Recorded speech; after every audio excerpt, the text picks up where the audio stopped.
Olá, veja agora o que é notícia no Poder Legislativo de Guarulhos. Está começando o Jornal da Câmara.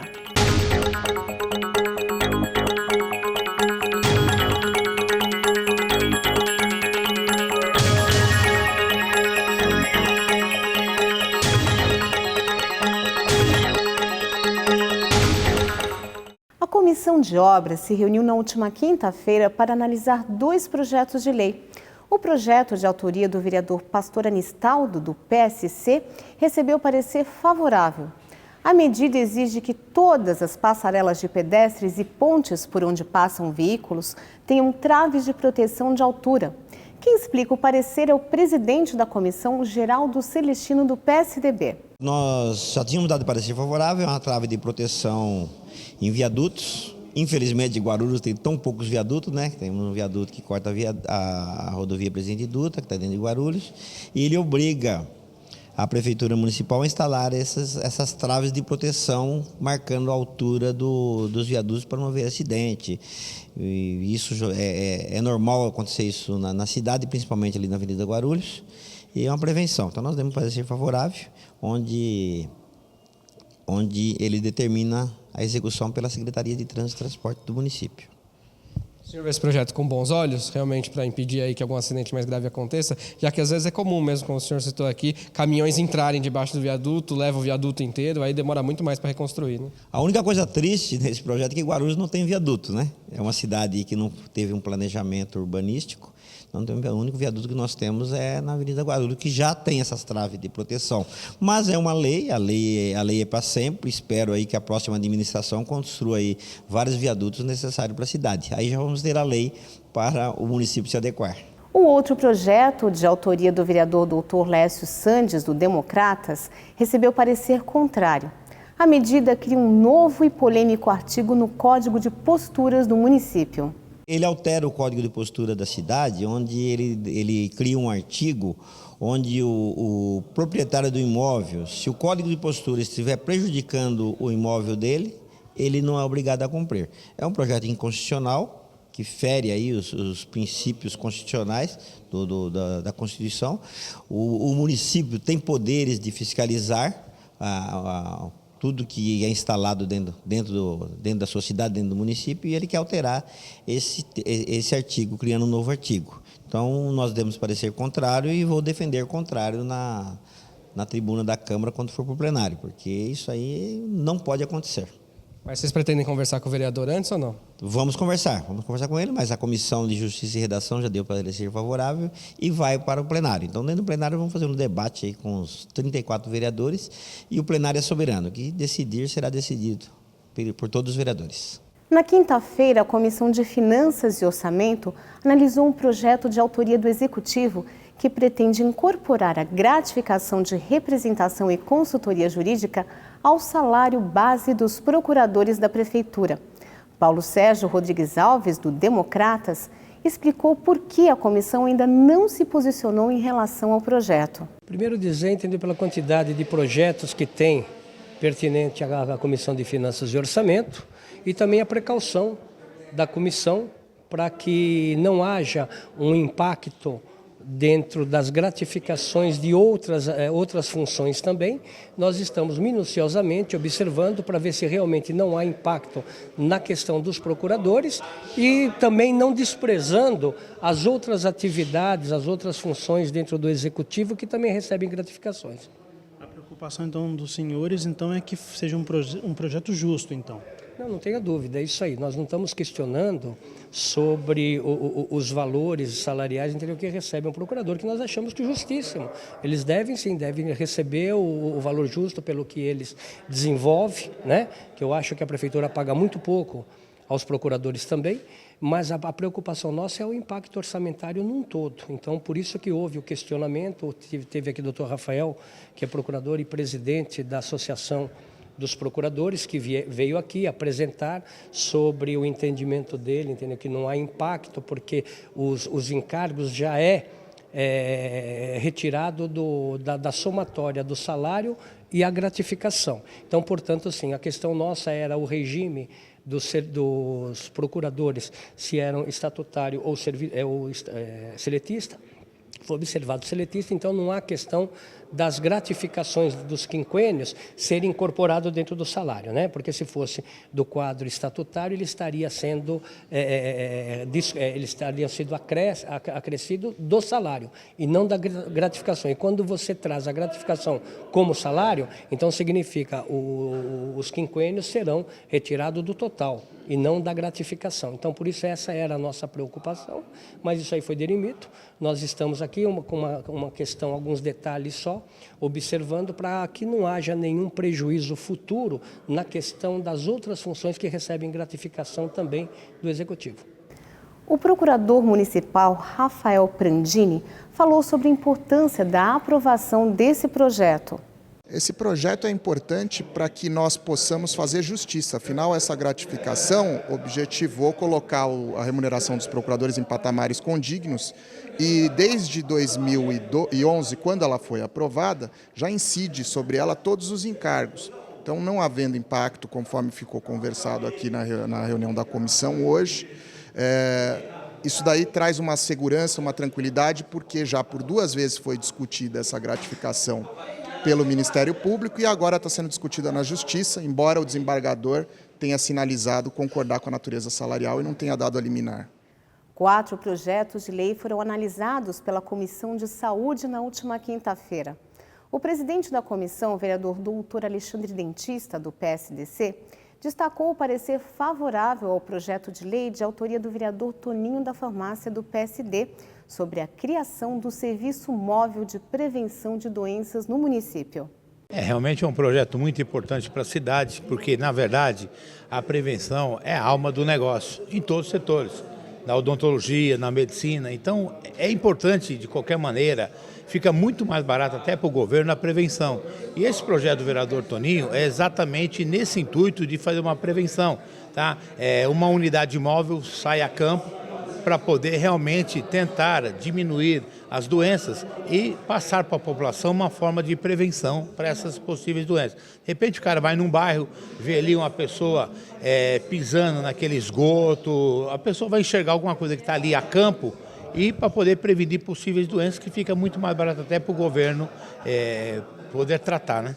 Esse serviço, então, ele tem a característica educativa? Sim, sem dúvida. A prevenção, da maneira que está o projeto, é educativo. O presidente da comissão comentou o projeto de lei de autoria do vereador professor Samuel Vasconcelos, do PT. A medida dispõe sobre o registro e certificação das próteses e órteses comercializadas ou fornecidas pelos serviços de saúde privados ou públicos. Que na verdade o que acontece? Nós tínhamos dado favorável porque é um bom projeto para que realmente tenha garantia quando a pessoa vai fazer uma prótese. Mas nós tínhamos entendido que era para grandes cirurgias. Exemplo, uma cirurgia da bacia. Então é para ter um certificado se é uma prótese adequada, se é aprovado pela Anvisa.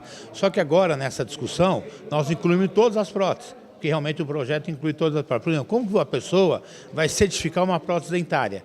Uma prótese dentária é feita diariamente, entrega 10, 15 próteses de repente num consultório, o pessoal da Anvisa não vai estar regularmente todos consultórios dentários. Então, na verdade, nós pedimos para rever, para que tirasse as próteses dentárias desse projeto e também para rever a parte particular do setor privado. Nós não temos como legislar no setor privado, fica difícil até para a Anvisa, principalmente que já existe lei federal que já ampara essa qualidade dessas próteses. Então, a tendência é um parecer contrário ou é a alteração do projeto? Não, nós pedimos para fazer uma emenda nesse projeto, entendeu? Para depois nós vamos reavaliar. Porque, de qualquer maneira, esse projeto vai para votação porque já teve parecer favorável. Em diligência, na última quinta-feira, a Comissão de Meio Ambiente verificou queima irregular de resíduos em um terreno localizado entre a Avenida José Brumati e a Rua Manuel Fernandes Garrote, no Jardim Santo Expedito. O local fica praticamente nos fundos da pista principal do Aeroporto Internacional de Guarulhos. No terreno, muita fumaça, fogueiras por todos os lados. A gente encontra de tudo: plásticos, garrafas PET, latas, papéis, frascos de medicamento. Materiais recicláveis aos montes são depositados ilegalmente no local. A denúncia à Comissão de Meio Ambiente partiu de um morador do condomínio Turmalina que fica no entorno. Eu moro aqui há 10 anos E no começo a gente via a fumaça, via a poluição, mas a gente dava para ir levando. Só que a coisa foi ficando mais alarmante, a poluição foi aumentando, começaram a queimar lixo orgânico, lixo químico, lixo hospitalar. E a gente, até então, pelo cheiro, a gente não consegue detectar, né? Então a gente procurou vir na região, vim com a minha esposa aqui na região. A gente sabe que é um lugar até de difícil acesso, vimos a necessidade, vimos a pobreza extrema do pessoal e decidimos encaminhar, né? Pedir para o vereador Guti uma diligência nesse local. E foi o que a gente acabou encontrando hoje aqui, né? Um estado de calamidade, lixo por tudo quanto é canto. O terreno a gente não sabe o dono, vamos ver se a gente consegue contactar o dono. E não inibir, não tirar o ganha-pão de ninguém, mas resolver a situação, porque os próprios moradores daqui estão sofrendo. Então, na verdade, nós temos não é dois blocos de prédio sofrendo, nós temos uma região inteira sofrendo com a questão da poluição nesse local. Quem mora dentro do terreno na Rua da Cerâmica sofre com problemas respiratórios. Segundo eles, a culpa é da fumaça causada pela queima de resíduos. No meu caso, meu filho tem problema de bronquite. Ele ficou doente, ficou internado 2 semanas. A minha sobrinha também essa semana ficou internada por causa da questão da fumaça, que ela tem também problema de bronquite. Eu também tenho problema de respiração. A gente acorda e dorme com fumaça. Viviane, que mora há 33 anos no terreno, explica como é feita a descarga de resíduos. Eles chegam à noite, às vezes de madrugada, eles vêm, jogam e saem. Aí o pessoal que mora aqui, os moradores, para sobreviver, eles retiram o reciclável, vende e o restante eles põem fogo. O mês inteiro eles jogam, né? De consequência de 3 vezes na semana. A gente já foi várias vezes na subprefeitura, atrás para poder melhorar tanto a situação desses lixos que eles jogam, como do rio também que transborda, mas nunca tivemos retorno nenhum. A Comissão de Meio Ambiente verificou vários indícios de crime ambiental. Nós conseguimos observar vários tipos de crimes ambientais aqui ocorrendo. Por exemplo, essa queimada de lixo, de dejetos deixados aqui, manuseamento de vários tipos de detritos também na beira dos córregos e dos lagos. Então isso são indícios de crimes ambientais. É uma pena, né, que apenas a SDU nos acompanhou e que foi muito produtivo. Mas teríamos que ter também a Secretaria do Meio Ambiente, porque aí sim eles poderiam dizer com mais propriedade o que dá para ser feito. Nós vamos oficiar a Secretaria do Meio Ambiente para que ela tome as medidas necessárias e que faça acontecer e punir aqueles que estão depreciando o meio ambiente. Representantes da Secretaria de Desenvolvimento Urbano acompanharam a Comissão de Meio Ambiente na diligência e identificaram vários problemas. Tem inúmeras infrações, a gente pode ver a quantidade de lixo acumulado, tem material de todo tipo jogado aqui no local. A princípio, a seção técnica de posturas vai avaliar, tentar localizar o proprietário para notificar ele para que execute a limpeza do local e que impeça o acesso de quem está fazendo esse descarte aqui. Como o terreno não está no cadastro do IPTU, ainda não é possível afirmar quem é proprietário do imóvel. Mas moradores da Rua da Cerâmica mostraram um contrato de locação de 1988 com o nome de Manuel Maria da Costa e documentos de reintegração de posse em nome da empresa JDS Terraplanagem Eireli de julho de 2015. Nós temos um possível proprietário, que é o senhor Manuel Costa. Nós vamos fazer levantamentos dentro dos nossos arquivos e ver se a gente encontra a área e se ela está realmente cadastrada, lançada com o nome desse senhor Manuel. Senão nós vamos tentar por outros meios, como consultar o DRI, que é o Departamento das Rendas Imobiliárias, que tem a base de dados desses arquivos que a gente consulta, se eles têm alguma outra área que pode ser essa mesma e a gente pode fazer a notificação dele. A verificação, ainda essa semana a gente vai ver dentro do que a gente tem acesso dos arquivos municipais, se a gente consegue localizar. Não conseguindo, a gente vai encaminhar para o DRI, ainda semana que vem.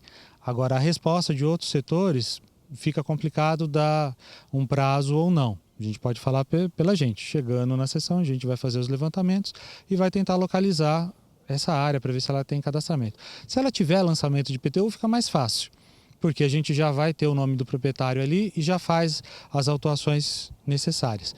Se não tiver, fica um pouco mais complicado. E aí a gente levanta a hipótese, como a gente está num caminho de rota de aviões, que de repente essa área pode ser uma área da infraero, de expansão, então pode ser uma área que esteja desapropriada. Existe uma série de situações que a gente precisa avaliar. E aí, dar um prazo curto sem ter essas informações fica, fica incorreto, fica impreciso. No local, também funciona uma empresa que negocia peças de ferro velho com companhias de reciclagem, mas não tem licença da prefeitura para funcionar. A gente também constatou atividade econômica irregular aqui, que seria uma provável atividade de reciclagem. Embora não seja competência nossa, é do departamento, a gente vai passar para a seção que é competente para vir verificar no local e, se for o caso, fazer as autuações e lacrações que eventualmente a lei exige. Os moradores do terreno também sofrem com as dificuldades de acesso e as enchentes do córrego no local. É uma calamidade que a gente está passando aqui, né? Não só com a questão das fumaças, por causa dos lixos que eles jogam, mas também a respeito das enchentes que vem tendo aqui. A gente não tem como se locomover com as crianças. As crianças ficam doentes, a gente tem que, às vezes, levar elas até na metade do caminho para poder pegar o transporte, para poder estar levando. O transporte escolar a gente também tem que levar na avenida para poder pegar. E está muito crítico por causa da saúde das crianças, né? Por causa dessas fumaças, tudo que está aí. Nós já fizemos uma audiência pública para falar sobre as enchentes, mas em específico a gente vai oficiar a prefeitura, e aí não como comissão do meio ambiente, mas vou oficiar enquanto vereador, para que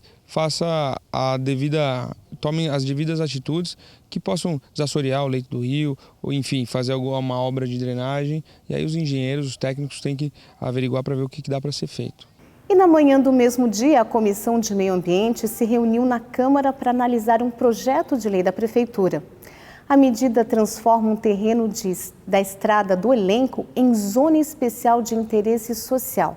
Porém, a própria Defesa Civil alertou que há problemas no local. O presidente da comissão, o vereador Guti, do PSB, explicou o parecer contrário que o projeto recebeu. Veio um projeto da Prefeitura para que fosse adequado o zoneamento para interesse social, para que se conseguisse adequar e atender algumas famílias. Só que a Defesa Civil se manifestou contrário pela questão do declive do terreno, falando que é complicado fazer a construção de moradias naquele local. E falou que teriam que ser feitas várias e várias estruturas e também procedimentos para que isso fosse possível.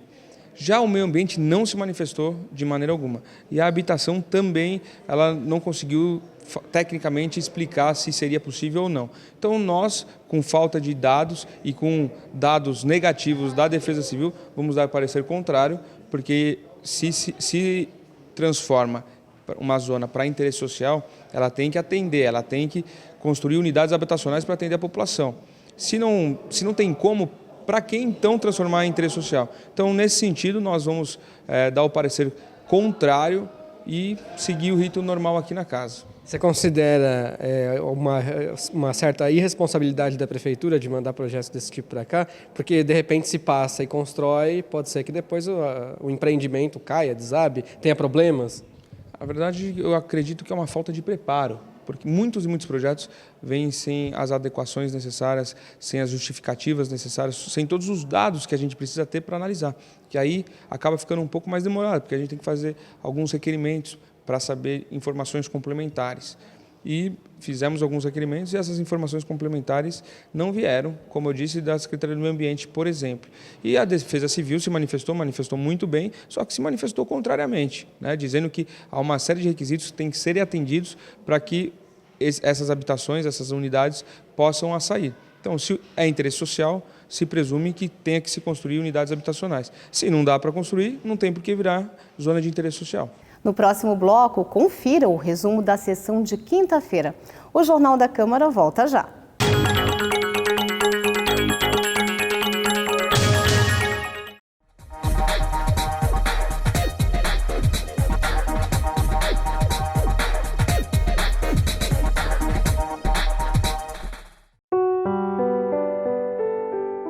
A A dengue ela é caracterizada como uma doença febril aguda de um amplo espectro clínico. Os principais sintomas são dor de cabeça, dores no corpo, dores musculares, manchas na pele, dor atrás dos olhos.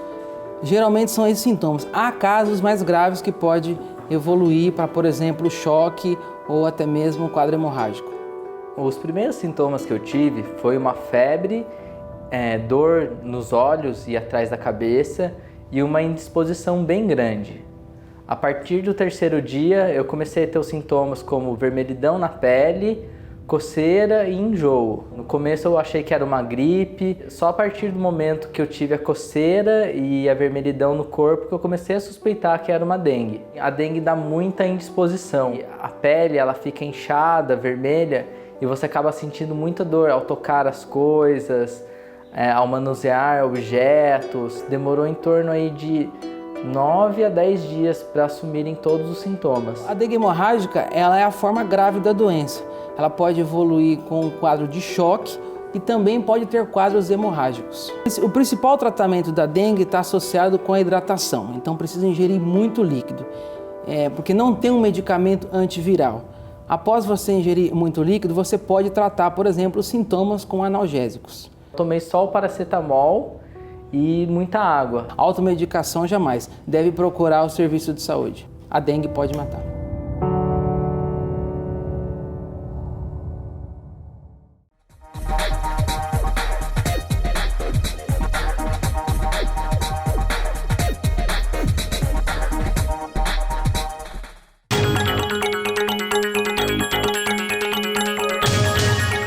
Em sessão ordinária, dia 12, moradores da cidade protestaram pela volta de uma linha de ônibus na região do Bela Vista.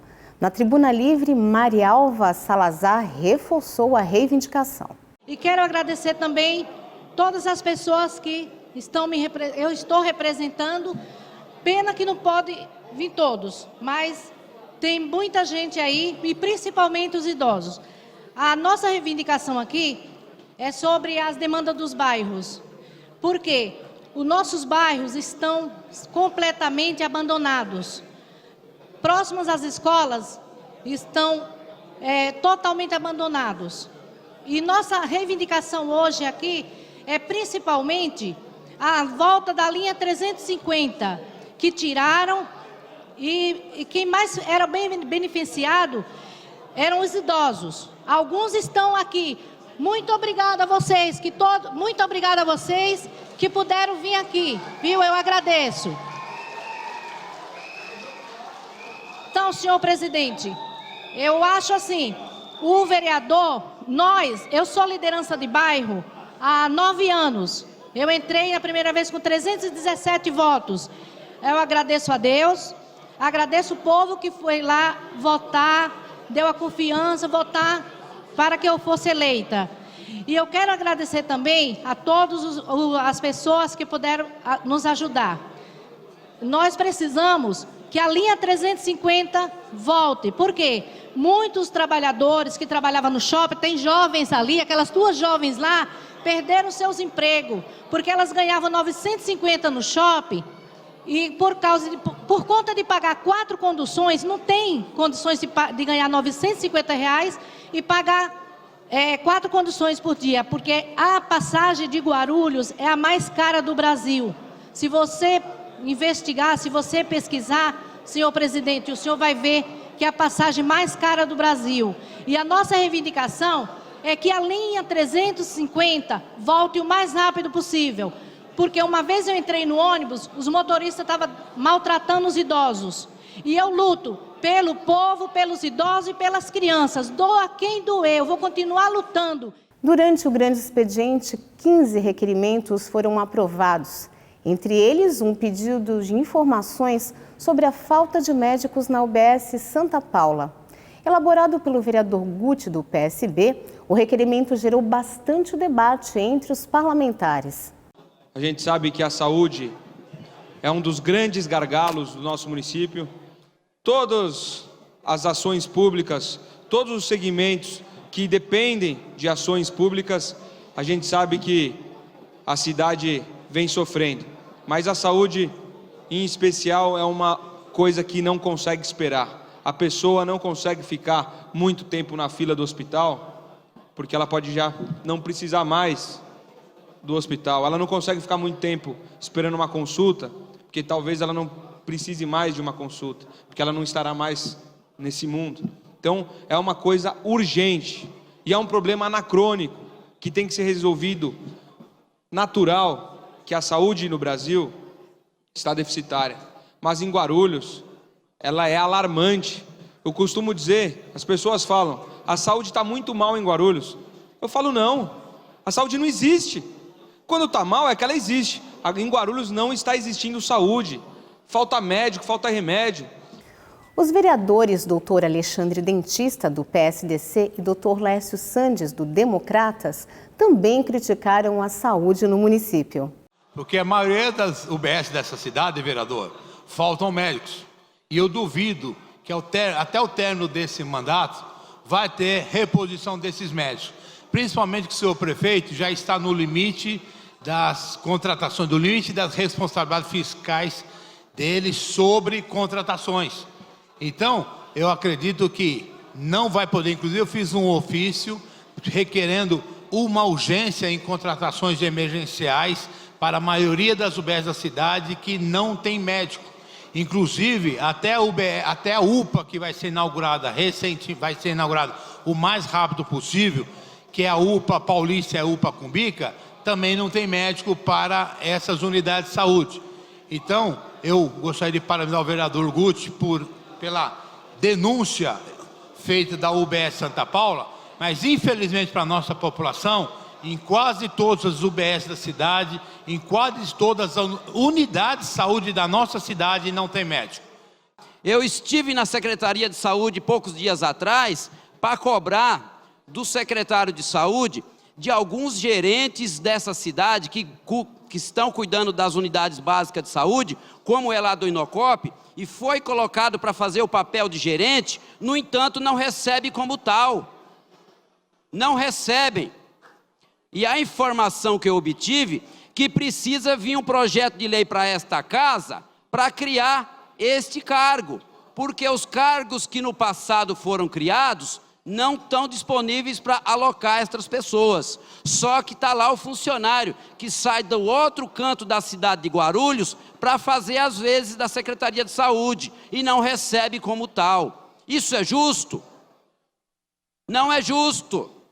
Só que gasta-se 3 milhões de reais para organizar o carnaval na cidade de Guarulhos, em um local inapropriado. Gasta-se R$500 mil ou mais para trazer cantores e artistas de renome. Qual é o planejamento que fez para com a saúde? Nenhum. Trouxeram alguns médicos cubanos, muitos dos quais que já estão indo embora. No próximo bloco, você acompanha mais destaques da sessão de quinta-feira. O Jornal da Câmara volta já.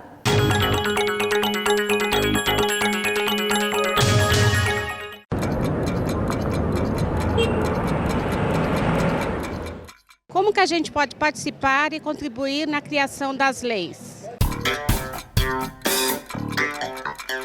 A Câmara de Guarulhos incentiva a participação popular no processo legislativo. Nas sessões ordinárias, os guarulhenses podem falar na tribuna livre, apresentar reivindicações, demandas e problemas para os vereadores. Para isso, é preciso estar em dia com a Justiça Eleitoral e procurar a Câmara com 2 dias de antecedência. Já nas audiências públicas, a participação é livre e todos os cidadãos podem manifestar sua opinião sobre um tema específico. O pedido para falar é feito durante a própria audiência. As entidades da sociedade civil organizada podem apresentar propostas por meio da Comissão de Legislação Participativa. O povo também pode apresentar projetos de lei. Para valer, o projeto precisa ter a assinatura de 5% dos eleitores do município. A iniciativa popular é um instrumento importante da democracia. Vale lembrar que o plenário da Câmara é aberto ao público em todas as sessões e audiências. Você pode acompanhar as discussões e votações. Se você tiver alguma dúvida sobre o Poder Legislativo Municipal e quiser ver a explicação aqui no Minuto Cidadão, entre em contato com a TV Câmara Guarulhos. Até a próxima!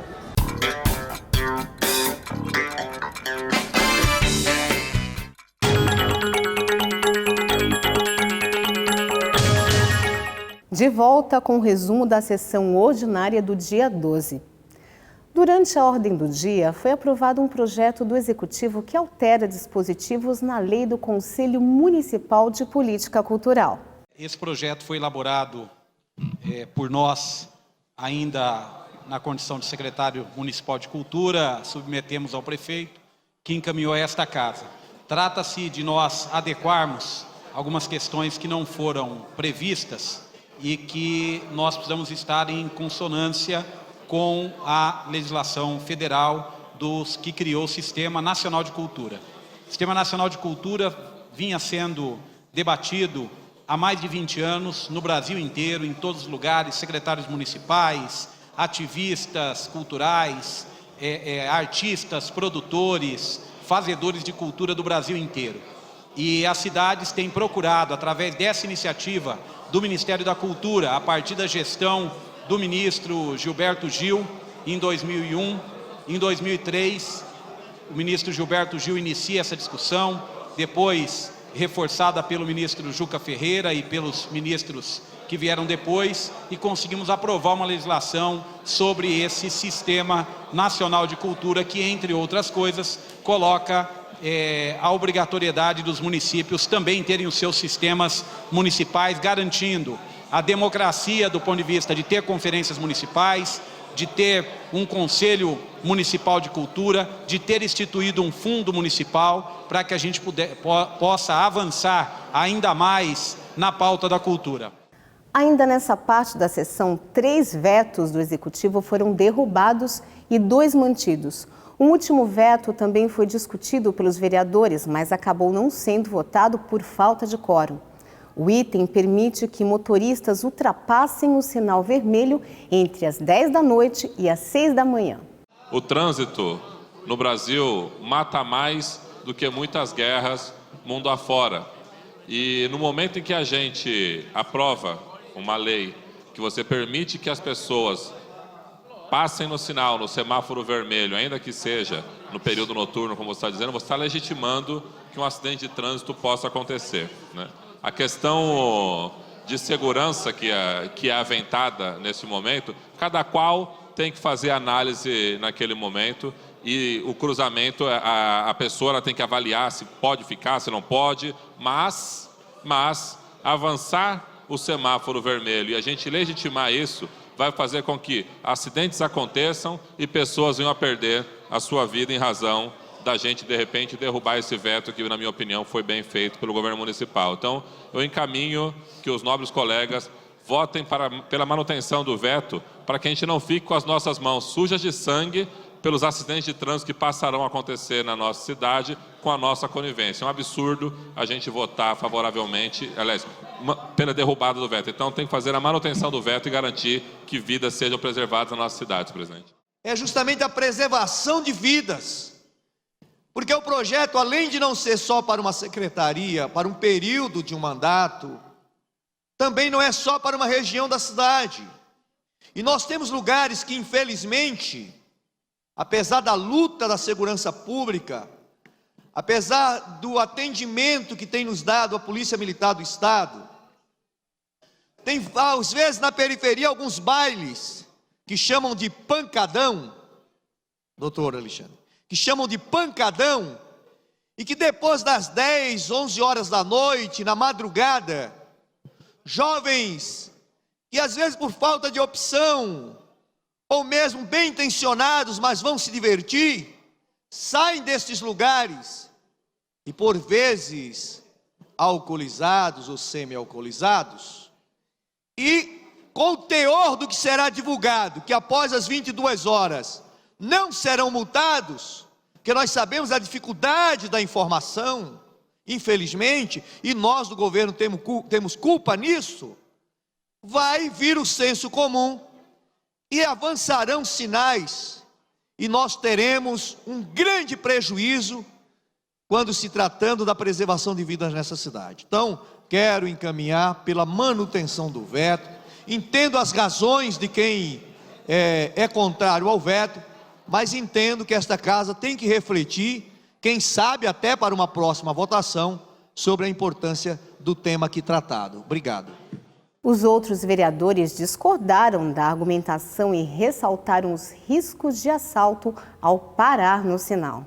Prefiro concordar com o autor do projeto, nobre colega vereador Gilvan Passos, e até respeitar aqui a sua não presença nesse momento na nossa Casa de Leis, mas ele teve, com certeza, motivos para apresentar esse projeto de lei, Panek. Essa atitude de avançar ao sinal, preocupado com o horário, após a meia-noite, durante a madrugada, qual cidadão, não só guarulhense, mas qual cidadão do nosso estado e do nosso país não tem essa preocupação? Eu quero que qualquer um dos senhores vereadores e vereadoras me digam quem que não tem a preocupação de parar hoje no sinal, durante a madrugada, e aguardar que ele seja liberado para que você possa prosseguir com o seu carro, Mato Grosso. Eu prefiro do que ficar aguardando algum meliante. Infelizmente, eu prefiro avançar ao sinal, ser multado, depois recorrer da multa, do que ser abordado por um meliante com uma arma de fogo, Genilda, e tirar a minha vida ou de algum ente querido da minha vida, da minha família. Como já aconteceu comigo. Como já aconteceu comigo, na região da Vila Galvão, quando fui abordado por um cidadão às 10h30 da noite e fui alvejado com 3 tiros. Mas como vaso ruim não quebra, estou aqui ainda. Pegando a fala do amigo João Dárcio, realmente ele tem toda a razão. Para hoje no semáforo, após as 22 horas, é risco constante de assalto. Porque eu já fui assaltado na Avenida Emílio Ribas ali e só não tomei um tiro por sorte. Realmente, se eu pararia assim, se eu visse uma viatura da GCM, da Polícia Militar, parar, dando segurança, mas isso não existe. Então é impossível você parar. Ele tá estipulando a velocidade, então você não vai poder passar numa velocidade acima de 30 km por hora. A pessoa vai ter que diminuir a velocidade, com isso o acidente vai ser, o risco de acidente vai ser bem menor. E no final da sessão, o vereador Geraldo Celestino, do PSDB, conversou com o Jornal da Câmara sobre as audiências públicas da Lei de Diretrizes Orçamentárias 2017. O vereador vai ser o presidente da comissão especial que analisa o projeto. Um projeto muito importante que todo ano vem para o Legislativo para ser votado no primeiro semestre. A Lei de Diretrizes Orçamentárias que vai dar aí os apontamentos para os investimentos de 2017. Eu fui nomeado pelo presidente da Câmara como presidente dessa comissão, a pedido de alguns vereadores de oposição, pela larga experiência que nós temos aqui no Legislativo. E nós vamos convidar a população para participar. Nós vamos pedir aí ao presidente da casa que divulgue aí na imprensa local, a TV Câmara também com certeza irá divulgar, e nós vamos tentar trazer a população para dentro do Legislativo, porque a Lei de Diretrizes Orçamentárias é o que vai definir os investimentos em infraestrutura, na saúde, na educação, todo o orçamento do município será direcionado pela Lei de Diretrizes Orçamentárias. Então, acho importante a população participar. As audiências nós vamos começar em poucos dias, onde vamos convocar todos os secretários de cada pasta. E o mais importante dessa Lei de Diretrizes Orçamentárias, que a partir de janeiro de 2017 nós teremos um novo prefeito. Nós esperamos que a oposição vença as eleições aqui no município, ou se não vencer, mas nós temos que ter um grupo de vereadores aqui para dar os apontamentos e melhorar a situação da cidade, porque hoje a cidade está totalmente desestruturada, falta planejamento. Pra você ter uma ideia, hoje nós não temos condições de trocar uma lâmpada nas ruas, porque a prefeitura não tem contrato com a empresa. Foi feita a licitação, ainda não encerrou esse processo e quem paga é a população. Por isso é importante nós direcionarmos a LDO para a infraestrutura da cidade. E o Jornal da Câmara fica por aqui. Mas você pode acompanhar as informações do Poder Legislativo de Guarulhos pelo nosso site e pelo Facebook. Voltamos com uma nova edição na quarta-feira. Até lá!